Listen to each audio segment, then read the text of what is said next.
Shalom Bapak Ibu Saudari yang dikasihi Tuhan, apa kabar Anda semua yang ada di rumah?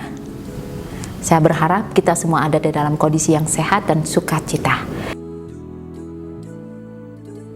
Mari Bapak Ibu Saudari yang dikasihi Tuhan, kita buka Alkitab kita dari Mazmur pasal yang ke-62 ayat ke-5 sampai ke-8.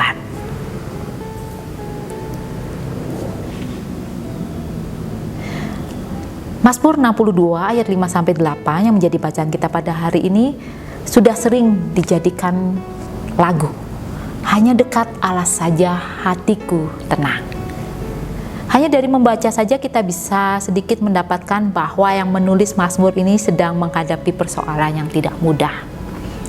Mengapa bisa menyimpulkan seperti itu?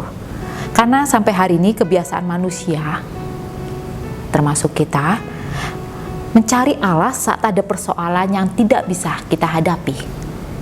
Tapi jika kita mau mencermati tiap kata yang dituliskan atau lebih dalam mempelajari tentang Mazmur ini, kita akan dapati bahwa pemazmur seorang yang tidak hanya datang kepada Tuhan saat butuhnya saja, tetapi pemazmur adalah seorang yang didapati yang penuh keyakinan percaya kepada Allah.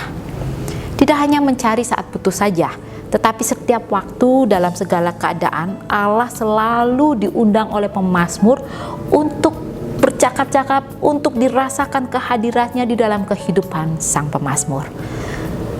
Pemazmur sebagai manusia menyadari keberadaannya sebagai ciptaan Allah, tentu dengan keterbatasan, tentu dengan segala dinamika di dalam kehidupan yang dialaminya. Pemazmur mau mengajarkan pemazmur betapa lemahnya dia sebagai manusia, betapa butuhnya pemazmur akan kehadiran Allah Sang Pencipta untuk menyempurnakan, untuk menolong pemazmur menjalani kehidupannya.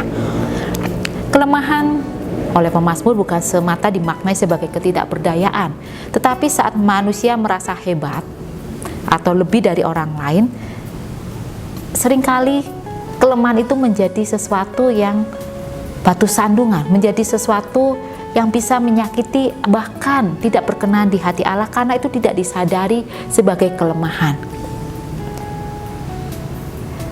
Bapak Ibu Saudari yang dikasihi Tuhan, manusia dengan segala yang diciptakan di dunia ini tidak ada yang kekal.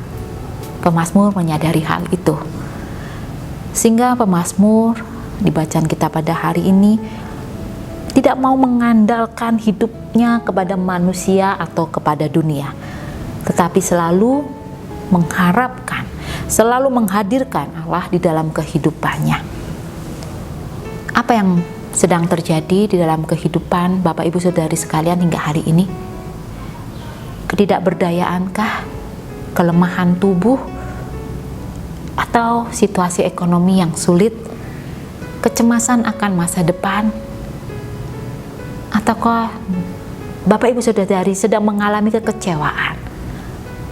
Tentu secara manusia saya tidak memahami atau tidak menyadari, tidak merasakan apa yang Bapak Ibu Saudari rasakan. Tapi hari ini firman Tuhan mau mengatakan kepada kita, Allah bukan sekedar pencipta kita, tetapi Allah adalah pribadi yang selalu hadir dan setia menjaga kasih-Nya untuk diberikan, untuk dinyatakan bagi kita. Dia sosok yang kuat, seperti yang digambarkan pemazmur, gunung batu dan keselamatan, kota benteng yang kuat. Hanya Allah yang menjadi kemuliaan kita. Saat manusia tidak menghargai kita, Allah memandang kita begitu berharga. Allah menyediakan waktunya 7 hari 24 jam setiap saat di dalam segala keadaan kita. Allah mengawasi dan selalu siaga untuk menjaga hidup kita. Untuk itulah, janganlah sungkan. Ceritakanlah apa yang kita rasakan kepada Allah. Itu saja menurut saya pribadi yang sudah merasakan, sudah melakukannya, sudah membuat hati saya merasakan kelegaan hati. Belum lagi saat kita mau menikmati lebih jauh relasi bersama Allah, kemudian menikmati karyanya yang ikut ambil bagian di dalam pergumulan kita. sukacita dan damai sejahtera selalu mengiringi perjalanan hidup kita. Maukah menempatkan Allah kembali menjadi gunung batu kita? Karena hanya dekat kepada Allah saja hati kita merasa tenang. Allah beserta kita. Amin.